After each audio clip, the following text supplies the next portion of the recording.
Professor Kleber, bom dia. Bom dia, Seja bem-vindo aqui ao Notícia da Manhã. Hoje é um dia histórico, quebraria um ciclo aí de 13 anos do Partido dos Trabalhadores no poder, caso mais tarde a presidente seja afastada pelo voto dos senadores. O que significa isso para a história política do nosso país? Claramente que é um dia muito importante, mas é preciso fazer um reparo, um comentário da senadora, dizer que o vice-presidente Michel Temer não foi votado. O voto é na chapa. Não é na presidente. Então, o registro é da chapa do presidente e da vice. Então, os dois foram votados. Os dois foram votados. Então, os dois tiveram os 54 milhões de votos. Evidentemente que ela encabeçava a chapa. Claro que essa discussão sobre impeachment é dito, às vezes de maneira geral, que tem um caráter traumatizante. Eu leio de uma outra maneira. Eu acho que se há crime de responsabilidade, como que me parece foi constatado durante todo o processo, com ampla defesa, participação aí de advogados pró e contra, a cobertura imensa da mídia, tanto a grande mídia como diversos setores. Então, claramente, eu acho que isso traz até uma vantagem adicional no limite para se começar, de fato, a punir gestores que não tenham capacidade ou competência, ou não ter um zelo pela coisa pública. E isso lança luz principalmente sobre o funcionamento das instituições e certamente virá até mais a consolidar a democracia brasileira. As instituições ficam fortalecidas, Ministério Público Federal, Justiça Federal, Polícia Federal, depois de tudo o que aconteceu agora? Esse é um outro... E, nesse momento, especialmente, instituições como o Supremo, como poderes como o Executivo, né, o Judiciário e o Legislativo?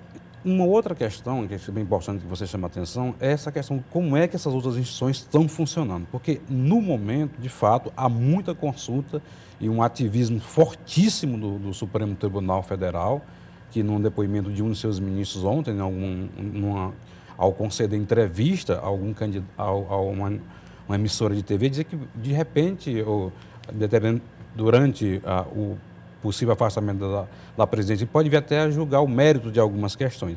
Isso seria extremamente complicado, dado que seria uma interferência direta de um poder sobre o outro.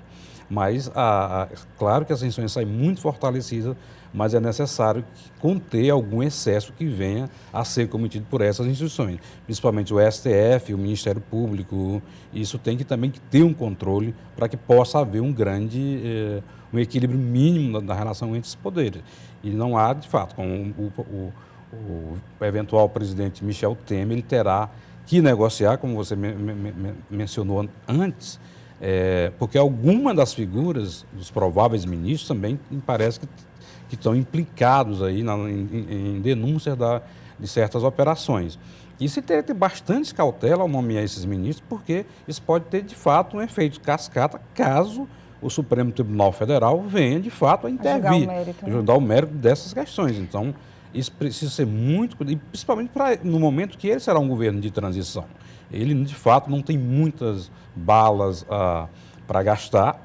Ele vai ter que ter uma capacidade de articulação, como é dito que ele sempre teve, mas temos que pensar essa articulação não mais na articulação que comumente vem ocorrendo no Congresso Nacional, na base do fisiologismo, do clientelismo, que estabeleça alguns pontos centrais para, vamos dizer, de uma agenda mínima que possa agregar tantos setores da oposição e também, de certa maneira, algum setor da oposição para que possa dar encaminhamento e direcionamento para as questões centrais que o país vive no momento, principalmente a crise econômica, e acabar definitivamente, ou pelo menos momentaneamente, essa crise política que já se desenrola aí desde 2014. Né? Boa observação essa do professor Kleber, que para esse governo de transição, caso a presidente seja afastada, Michel Temer tem que tomar muito cuidado, porque na sequência tem o julgamento do mérito pelo Supremo. O Elivaldo Barbosa tem uma pergunta para o senhor lá de Brasília. Pois não, Elivaldo?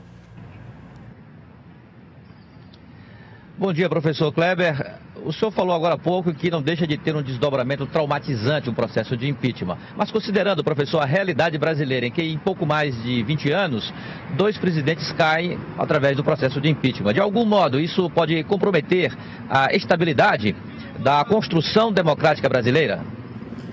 Elivaldo, eu acredito que não. Eu acho que compromete a estabilidade das instituições exatamente se nós persistirmos com um sistema completamente sem punição que não responsabilize seus governantes. Isso é mais grave. Para você ter uma ideia, na América Latina, entre 92 e 2004, aconteceu uma onda de pedidos de impeachment, mas de fato só ocorreram 4 processos de impeachment, de fato, onde os presidentes foram cassados. Por quê? Porque o impeachment exige exatamente uma maioria qualificada, 2/3 da Câmara, que é muito alto, que é exatamente para evitar essa instabilidade, para que qualquer maioria que surja não venha a destituir o presidente. E esse, de fato, é um momento excepcional. A presidente não tem mais condições mínimas, não tem base de sustentação, já há muito tempo, isso desde pós-eleição. Tá?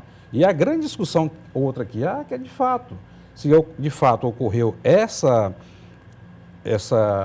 vitória da presidente, como as denúncias da Operação Lava Jato vêm indicar, é que fortes indícios de que essa eleição teve a interferência brutal do poder econômico. Eu queria agradecer ao professor Kleber de Deus, analisando aqui junto com a gente essa situação e esse dia histórico, o que virá pela frente depois desse dia para o nosso país. Muito obrigada, professor. De nada, Nádia. Um bom dia para o senhor.